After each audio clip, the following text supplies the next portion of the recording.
Imagine this. You're applying for a loan. You think everything is in order, but then you just get rejected.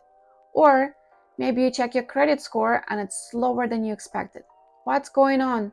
What is your credit score really trying to tell you? In this video, we are going to break down the secrets behind your credit score, what it reveals about your financial health, and most importantly, how to improve it. Stick around because by the end of this video, you'll know exactly what lenders see when they look at your credit report. Plus, I'll be sharing some tips for you that can help you increase your credit score fast.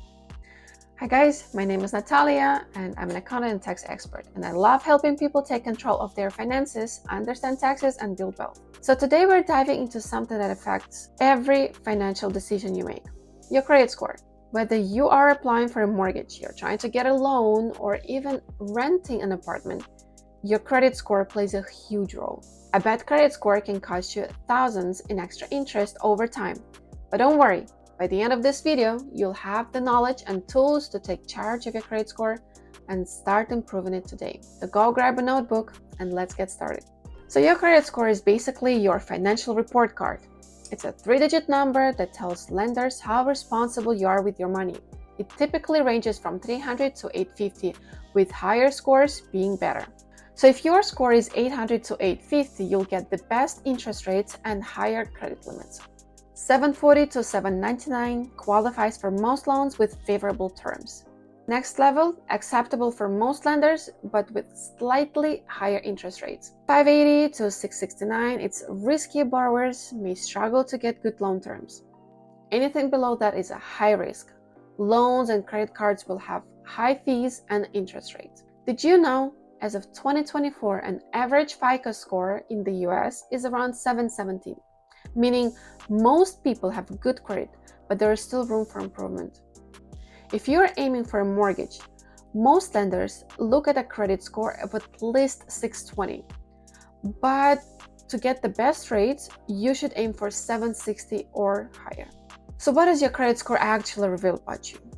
Your credit score isn't just a number. It's a reflection of your financial habits. And here's what it tells lenders. 35% of the credit score is payment history. Have you been paying your bills on time? Even one late payment can drop your score significantly. Missing a payment by 30 days can cause a drop of 50 to 100 points. 30% goes to your credit utilization.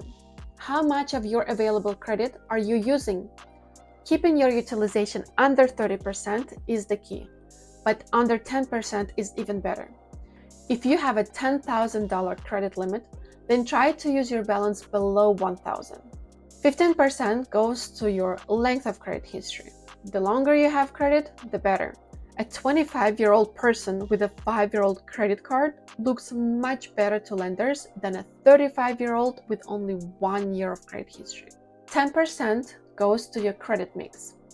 It's a mix of credit cards, loans, and mortgages that shows that you can handle different types of debt responsibly. Another 10% goes to new credit inquiries. Too many hard inquiries, for example, when you apply for a loan or a mortgage, can signal financial instability to lenders. Applying for multiple credit cards at once can drop your score by 10 to 20 points per inquiry. So why your score might be lower than expected? Well, even if you think you're doing everything right, your score might not be as high as you'd like. Here's why. You recently closed an old credit card. This shortens your credit history and may increase your utilization rate. So don't do that, keep it. You have high credit utilization. If you max out your credit cards, even if you pay them off in full, it can hurt your score. So try to keep it below 30% or better 10%. You recently applied for multiple credit cards or loans. This triggers hard inquiries that temporarily lower your score.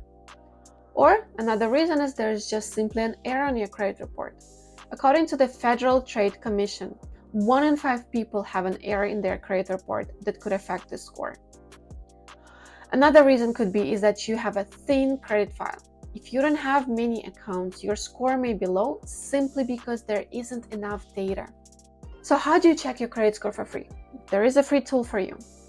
You are entitled to a free credit report from each of the 3 major credit bureaus: Equifax, Experian, and TransUnion. once per year. So go to annualcreditreport.com. This is the only official site authorized by the government. Request reports from all 3 bureaus at once, or just space them out throughout the year.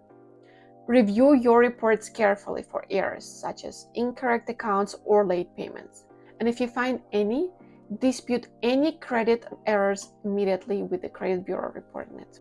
So if you are shopping for a mortgage, auto loan, or a student loan, multiple hard inquiries within a short period, typically 14 to 45 days, depending on the scoring model, are treated as a single inquiry to minimize the impact on your credit score.